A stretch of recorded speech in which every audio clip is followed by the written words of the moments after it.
Aren't you tired? Tired of waking up as the past version of yourself that you told you would leave behind months ago? You said this year would be different. You had goals, you had fire, but somewhere between January and now, life happened and you lost motivation and the sparks just faded. Well, I totally understand because I get it. I am there with you. I lost focus of my goals, of the daily habits that I wanted to implement into my life to make myself better.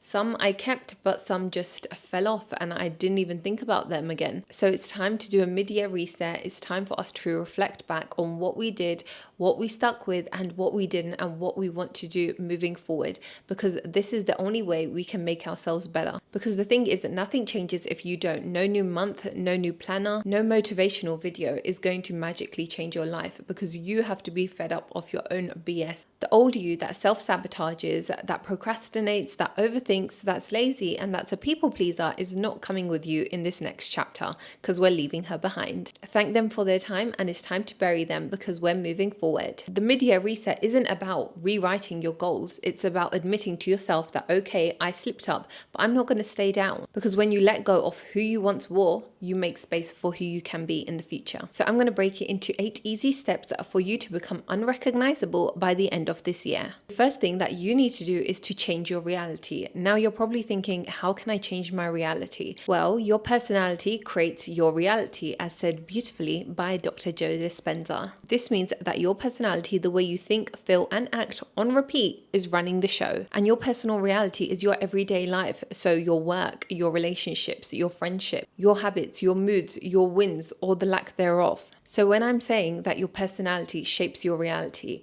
it means that the way you show up mentally, physically, and emotionally is shaping the way you live your life. And that's the world you're living in right now. So let's break it down. So your thoughts are like a mental filter. So if you constantly think, I'm going to fail, you'll start seeing failure everywhere in your life.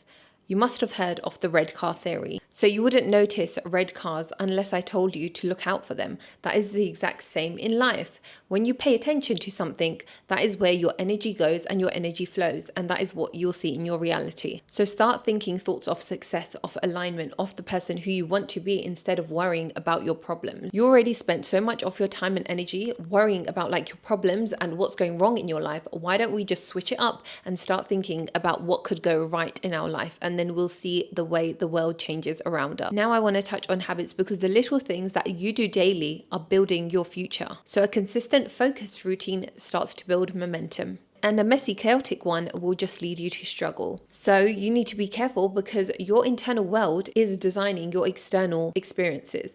That is why you need to be so careful as to what you are thinking, because the more you pay attention to failures or disappointments, the more they will pop up in your life. However, if you change your thoughts and you look for experiences, you look for opportunities, and you know that they're going to be attracted to you, that is what you'll find, and it'll be so hard to miss them. So your homework task is going to be to get crystal clear on who you want to be. In the next 6 months, who do you want to be? What kind of habits do they do? How do they speak? Who do they hang around with? Everything is important. So make sure you write that down to the T. The real question is who you are without your past, because we cling on to the past version of ourselves. So the past stories that we tell ourselves, the past experiences, we base our future on what we've learned in the past. That is why we need to rewire our brain. We need to stop thinking from the past and start thinking in the future. If we had a clean slate, like we didn't know who our parents were, we didn't know who our family was, we had no experiences from our childhood, who would we want to be in the future? And that is the person you need to start acting like, because we attach ourselves to the past version of ourselves, our past experiences, and that is where we take our value from. Like, because of our past experiences, we are this valuable. No, take it as a clean slate. You don't know any of your past experiences, nothing like that. And think about who you would want to be in the future, because your future self is waiting on you and she's not interested in reruns. Number 2 is that you need to rewire your brain. So your brain is a record of the past. So to become someone new, you need to teach it the future, because every single experience that you've had, every single trauma, every single emotional response, every single like night scroll, whatever it is making neural pathways in the brain. So your brain is running on autopilot with beliefs that say, I'm not good enough, or procrastinating like it's your lifestyle, stress, fear, or guilt, or even thinking nothing ever changes, so why should I even bother? So if you're waking up thinking, feeling, doing the same things, it's not your fault. You're just on autopilot. You are looping, not living. Your brain is recycling the past like it's saving the planet. So to become someone new, you need to teach your brain the future. That means you need to teach it how to feel emotions that it hasn't felt before, how to feel confident, how to feel joy, how to feel happiness, how to feel free, how to feel authentic. You need to start visualizing your future and forget the past like a bad dream. And visualizing is where all the magic happens. So you need to mentally rehearse how you would want to be in the future. How would she speak and how would it feel to be her? That is what you need to concentrate on. You need to close your eyes and you need to imagine the feeling of what it's like to be her, how she acts, what she's doing in her day, and really feel that, because that will create new neural pathways in your brain, and your brain won't be able to tell the difference between what is actually real and what you're actually mentally rehearsing in your brain, and then it will bring it into your reality. So act like it's yours, and the universe will have to bring you proof. Because if you want change, yet you keep thinking and reliving the past about past relationships, past friendships, what is going to change? Nothing. So start thinking in the future. Forget about your past friends. Forget about your past exes or whatever. You don't need them. Start thinking about the future. Start cultivating your future. Number 3, this is so important. You need to detach from the environment that built the older you. So what does that mean? It means that the world around you, the people, the friends, the habits, the routines, the surroundings, even your Netflix queue, your dusty hometown, has all helped sculpt the version of you that is here today. But if you're trying to level up, that same environment is not going to cut it. Because let's be real, the people that you hang around with are rewiring your mindset.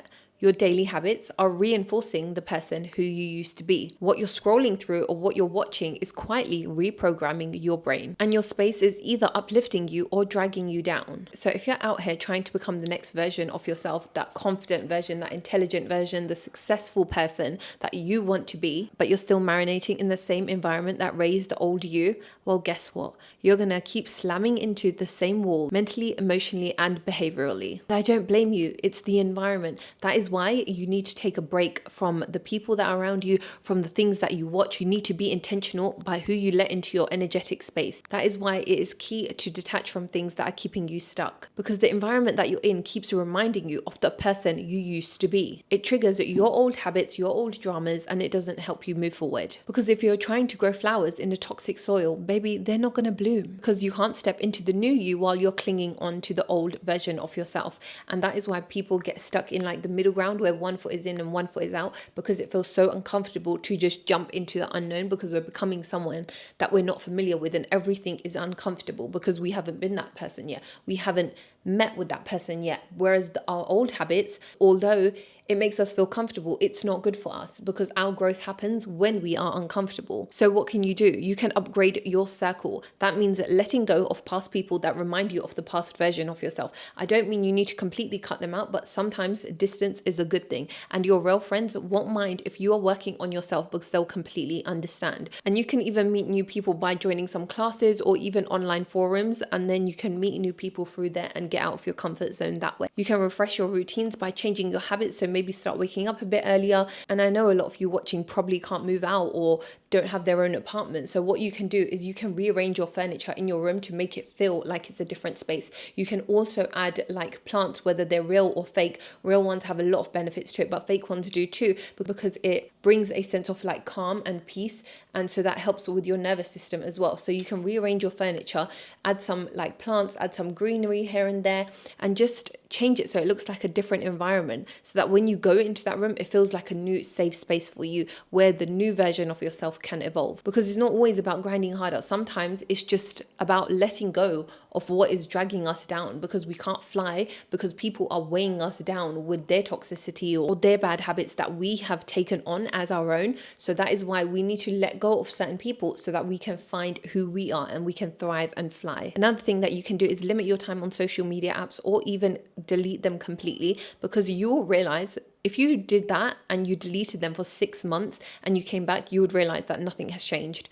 Nothing has changed in anyone's life. But the thing is, you would have changed and you would have thrived and you would have become someone who is totally unrecognizable. Social media is just a trap to keep you watching it all the time, literally. I don't blame you. You're not lazy, because they've got this down to the T to how to keep you like stuck in the game and in the loop of like going on these social media apps and scrolling. So I don't blame you at all, but it's good if you delete them because you're not lazy, you're just bored. You just need to find something else to do with your time.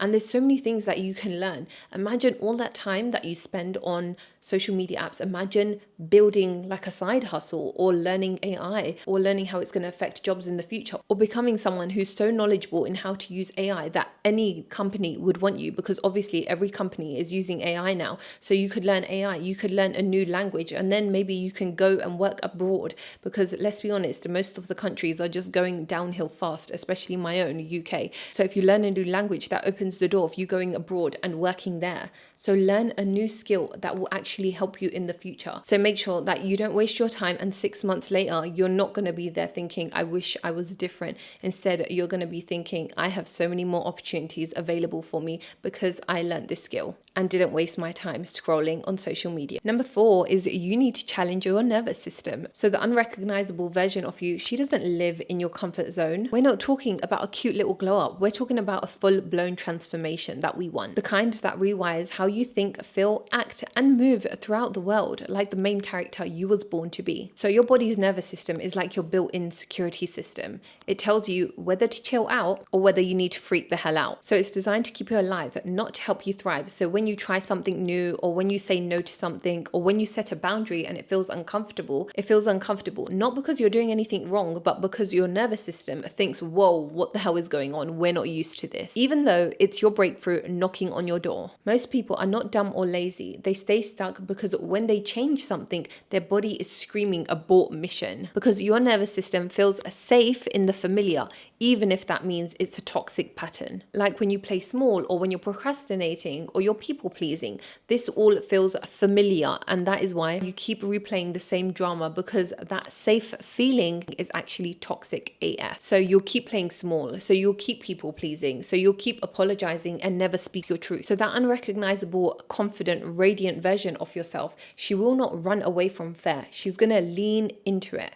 She's going to lean into that fear, she's going to breathe through it, and she's not going to bounce back. How can you start doing this? Well, first, we're going to start saying no and not spiraling or not over-explaining ourselves why we don't want to do something.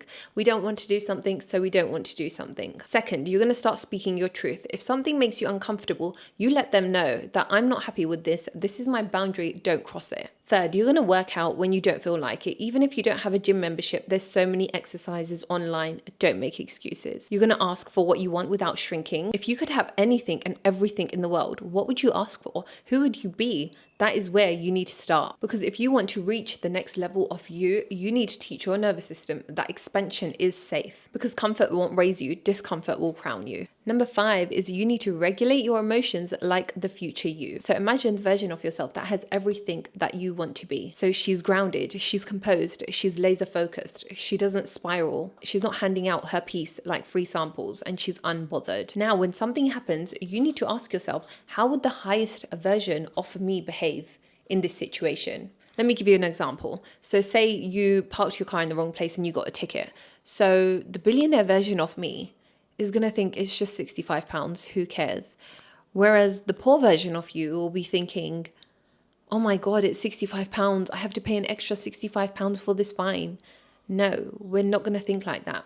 We're going to think in abundance, okay? We're going to start thinking like the person that we want to be. So if the billionaire is not worried about a £65 ticket, that means I'm not worried about a £65 ticket, because God or the universe is very abundant, and whatever I want and whatever I create in my mind will come to fruition as long as I put in the work and co-create with them. Because emotional regulation is not denying your feelings, but it's not being enslaved by them either. Because emotional mastery will give you power. So you start thinking with grace instead of panic. You decide with clarity instead of having a mental breakdown. And you stay locked into the vision, no matter what the external world is saying. And this way you stop being a slave to your current moment, and you're so focused on the future that nothing can happen except for it coming into fruition. It's just a matter of time. Because most people don't fail because they're untalented. They fail because they lose focus. They fail because they take their eye off the game. They fail because they're too busy concentrated on what the world is showing bettering them instead of what they can achieve in the future. So don't be the one who quits when things get uncomfortable, who lashes out when they're triggered, or who ghosts their project when they're in fear. Because the future you has trained for this. She is built for this. She is resilient. She keeps going because she knows she'll be able to get that thing. No matter how many times she falls, she's going to get back up and success will be hers. So the new you will speak calmly. She will set those boundaries without any guilt. And she also doesn't explain herself to people who don't get it. And you have to emotionally regulate yourself so that you could heal from those wounds that rule you, because you want to start taking control now. You want to rewrite those beliefs that limited you. And you want to cultivate an energy that radiates power and not passivity. Because emotional mastery isn't about being perfect. It's really not. It's about trying to move in the right direction. It's about trying to control yourself a little bit more every single time something triggers you. And that is what will help you evolve. Number 6 is physical evolution. So the fastest way to feel different is to look different, because outer transformation reinforces that inner change. You can't be feeling completely different on the inside, yet you still wear the same clothes, have the same hair, behave the same way. It's misaligned, because your identity, who you believe you are, isn't just tied into your thoughts. It is who you see in the mirror, how you carry yourself, how other people respond to you. Because when you physically evolve, that means losing weight or building some muscle or building your glutes or just changing the way you do your hair or makeup or even clothes. When you do this, you are reinforcing that new self-image that you have built, because it tells your brain, I'm not who I used to be, look at me. Because when you physically change, people start to treat you differently. You carry yourself with pride. You gain momentum for visible progress, and you naturally shift your habits to support the new look. So it creates a positive feedback loop. So a new look gives you new energy, gives you new habit, gives you new results and a new identity. Number 7 is become addicted to growth and not approval. So your current self is shaped by social conditioning. However, your future, your new version of yourself, will be shaped by your personal vision. So most of who you are right now, your habits, your beliefs, your self-image, your worth have been influenced by your past experiences. So they've been influenced by what your parents expected of you, how your friends behaved, what society or social media deemed as acceptable or sexy. So this creates a version of you that's often for performance. So it's not the true you, because you did this to fit in, to feel validated, to avoid conflict, to people please. So your identity, the way you act, the way you think, and the way you see yourself may be less about you and more about who you were trained to be like. So the past version of yourself that seeks approval from other people will be like, am I doing this right? Will they like me? Or will I be judged? Or is this normal or cool or classified as beautiful? So the growth version of you, the next level version of you, will be like, am I feeling uncomfortable, but is this for my growth? Am I evolving? Is this true to me? Am I being authentic? Would my higher self be proud of this choice? So those are the questions that she would be asking herself, not about what other people would think about her, because that keeps you in a negative loop that seeks external validation. So we're going to start rewiring our motivation from impressing others to impressing ourselves. Your next self is something you choose, you build, you become, often in silence without anyone applauding you. But you need to remember as well that your growth will only offend people who are stuck in the past version of themselves, and they don't want to let go of that version of you because they know that you will outrace them in the game of life. That is why they will hold on to the past version of you, and they'll maybe slide in some remarks. They're like, oh my God, you've changed so much. Oh my God, la la la. Do not let these people hold you back. If you need to, drop them. Yes, it will be hurtful, but who do you care about more? Other people or yourself and your growth? You are here to be the best version of yourself so that you can give your best to the world, not to live life for someone else because they're not willing to grow. If they're not willing to do the work, that's their problem. Leave them behind. So the people who are trying to keep you stuck as the past version of yourself need to get dropped, because they're not coming to the next level with you unless you want to stay behind with them. So number 8 is spiritual connection. So you need to have a deeper why than just revenge and a little glow up, because true lasting transformation needs to be rooted in something deeper than just the ego. Because a glow up or a revenge body might get you started, and that's fine, because you want to look good, you want to prove them wrong, you want to be noticed. So these goals are external, they're fueled by external validation. So yes, they can get you going, but they rely on what other people think, short-term motivation or ego-based thinking, and you'll hit a brick wall very fast because there is no deeper meaning. That is why it's important to have a spiritual, deeper, meaningful connection. And when your transformation is tied into something deeper, that I want to heal my generational traumas, I want to be the best version that I can so that I can be the best servant for God. You want to align with your higher self, not just chase attention. And you want to elevate your energy, not just your image. Then you start glowing differently because you're honoring who you are actually supposed to be instead of trying to seek external validation. So revenge will fade, looks will change, and the applause will stop. But what is the thing that will keep you going? Thank you so much for watching. Thank you for liking and subscribing. I hope you enjoyed this video. Let me know down below if you have any other points that I should have added or that I missed out. I love you so much, and I'll see you in my next one.